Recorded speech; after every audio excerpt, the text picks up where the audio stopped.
So let's talk about what some of the most common causes of brand identity confusion and scaling a B2B SaaS business are, and what signs should you look for as in your organization. I think the lack of an understanding of why the company exists and the values the company would like to live by and inspire are probably the biggest, I think, points of confusion around brand. Because at the end of the day, every company exists for a certain reason, and that needs to come across in the brand as well as the values that you profess to stand behind in order to establish that brand in the market. Also, making sure you have good leadership support behind that, leaders who are really behind the values and actually live and breathe those values and the understanding of why the company exists. Because at the end of the day, a brand is not just a logo or a color scheme or a set of words. It's the leadership. It's the people of the company. So leadership sets the tone for the brand overall. I also think another thing that I see a lot of companies that are common challenges around confusion that can cause confusion is the not coming up with the right creative, both in terms of the design and the words to help support those values. So a lot of the smaller startup companies that I work with, a lot of times they're like, oh, I don't want to spend a lot of money on design or necessarily on the creative. I argue the opposite because people make impressions off of who you are by the brand that you represent. In other words, the logo, the colors, everything. That's usually the first thing that they see, the look and feel of what your brand is. So it's really important for you to be able to convey that to a person in terms of what your values are through that design, the colors, the scheme, the words, et cetera, that you actually choose. And I think another thing that I often see confusion around is just lack of communication around what the brand is all about. That includes to employees internally. They need to understand what the brand is. To your customers, for sure, whether they're prospect customers or prospective customers who don't know who you are shopping you, so to speak, but also existing customers. They need to really understand. They'll get to know your company, but at the same time, you proactively communicate that. So never just assume that. And that also includes a wider audience as well, the general marketplace that's out there. A question I often get asked is, what frameworks and methodologies do you recommend for aligning leaderships and teams around a cohesive brand strategy? So there's a whole different number of ways to actually approach this, but for me, it all starts with understanding what your key stakeholders think, namely your customers, right? At the end of the day, they know you the best. So conducting surveys as well as interviews of those key stakeholders, so of customers, but I would also open it up to partners, right, who know you well, as well as employees to ask pointed questions around what it is that they think your brand represents, what your company represents, why you exist. You usually get a pretty interesting set of answers, things that are going to, run the gamut, things that are going to surprise you and things that won't surprise you. And it's important to then be able to pull out those common threads, those common themes from formal surveys that you might do, as well as follow-up interviews that you might do, and then pull them together into themes that help you to understand, okay, here's what my brand represents.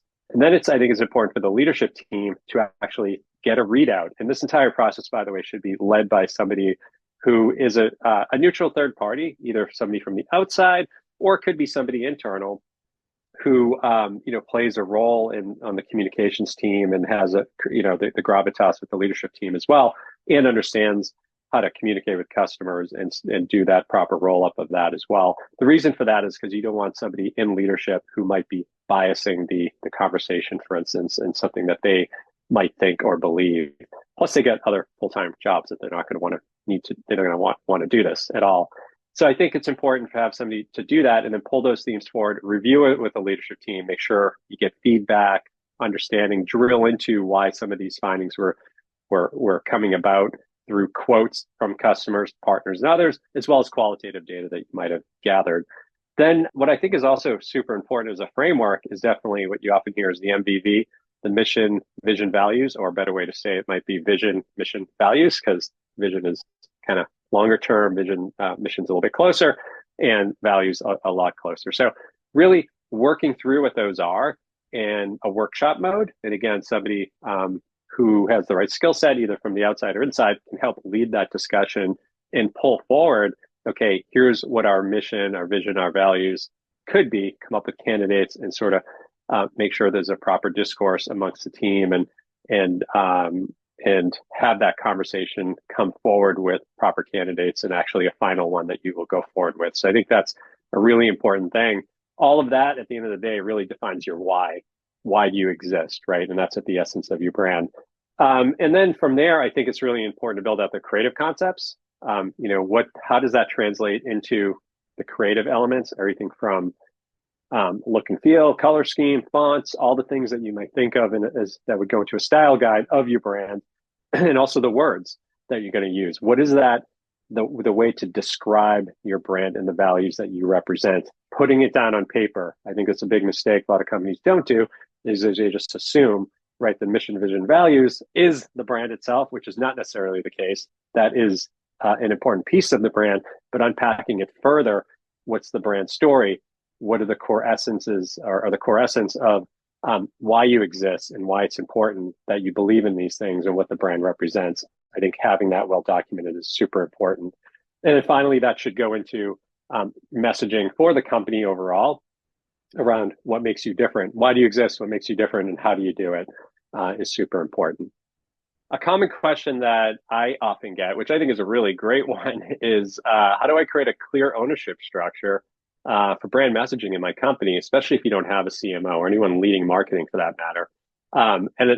I think it's absolutely crucial that branding, messaging as a whole, branding in particular, is actually owned by somebody. It needs to have a single owner, not a committee, but a single owner, somebody who can take the lead, own it, drive the process, cultivate it, keep it alive, communicate it out to the company, I think is absolutely crucial.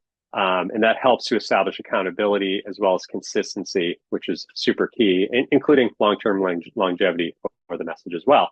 Typically, this person is the CMO or a brand evangelist or somebody in the company, or somebody that sits within marketing. If you're a smaller company, you may not have roles specifically dedicated to branding, or even a CMO at that for that matter. But that person usually sits within marketing. Doesn't have to though, right? It can sit in other parts of the organization. However, that person should have this a clear part of his or her role, and it should be a big part of his or her role as well, not just sort of like, oh, go do this as a side job. It needs to be factored into their OKRs and goals and objectives for the quarter or overall into their job description. That person needs to be able to collaborate with key stakeholders in the company, usually the ones that know the customer best, right? So those who are sit in the product organization, if there's a marketing team, the customer success team for sure, and certainly sales, because those are the folks that have their feelers out, right, are closest to the customers and understand exactly what the brand is all about. So you want to be able to gather that input. I also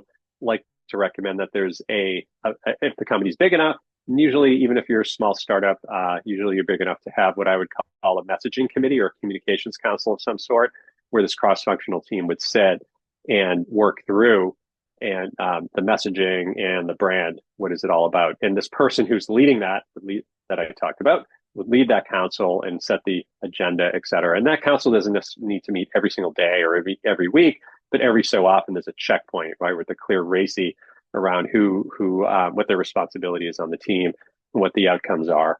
And that committee should exist on an ongoing basis, certainly probably a little bit more when the process is first starting, but then as the branding gets codified, the team can meet a little less frequently. And then, of course, there should be a regular feedback loop back into the process for revisiting the brand. And then that committee should be weighing in on what that looks like. So I think those are the processes that I tend to think of about that are most important in terms of what that ownership structure should look like. So something else that is a common concern with branding is the processes or systems that should be in place for the messaging to stay relevant as the company evolves and scale. I always like to say that marketing is like a garden, right? You plant your garden and then you need to cultivate it to keep it growing, right? You need to pull out all the weeds because weeds will grow in your messaging, right? Things that you might put in there or others might put in there that originally weren't there, right? They don't work quite as well. You need to kind of ensure that those are weeded out over time. You need to water your garden. you need to give it sun, et cetera. So you need to cultivate it. It's not something that's going to just be done once or communicated out and put up on the shelf and then you move on. It needs to be constantly revisited. So it's good to do regular message testing, both initially, but also on an ongoing basis, both formally and informally, meaning through the interviews with your key stakeholders. It could even be with formal focus groups. It could be with the customer advisory board or partner advisory board if those exist. Also doing A/B testing, right, through web pages, emails, other experimentation, right, to the targeted personas that you're trying to get this message across to. Is it resonating? Is it not? Right. That's a great way, particularly for early stage companies, to test out their messaging and to get some traction with what they're saying. And that can be done not just with branding, but also with specific pain points that you might be trying to articulate around the value that your product or company might be able to solve for them. And then being able to make sure you bring that feedback in and around, if there's a committee managing this or one person, whatever it might be, but then actively updating what needs to be updated in the system that you have in place, some sort of messaging document that you put into place that captures all of that brand essence. It would need to then, that feedback loop would need to be closed. How can you ensure customer feedback and insights are effectively integrated into your brand strategy and messaging? Again, I think it's important to have a single owner that's responsible for updating your internal messaging documents, and then ensuring that internal messaging document, which will not be consumed by customers directly or any of your stakeholders directly, but that will serve as the system of record, so to speak, right? And then that needs to be cascaded out, right, to different marketing vehicles or communication vehicles, such as your website. Maybe you've got some collateral that you might be putting out there, certainly sales decks and other types of deck ads, et cetera, that you're doing, making sure that that is essentially cascaded out to the people that are actually executing those things, right? So they clearly understand, okay, here's the key message, here's the essence of the brand, here are the things that we need to be communicating, and that they can then take that and operationalize it into whatever part of the communication aspect of branding that they're responsible for.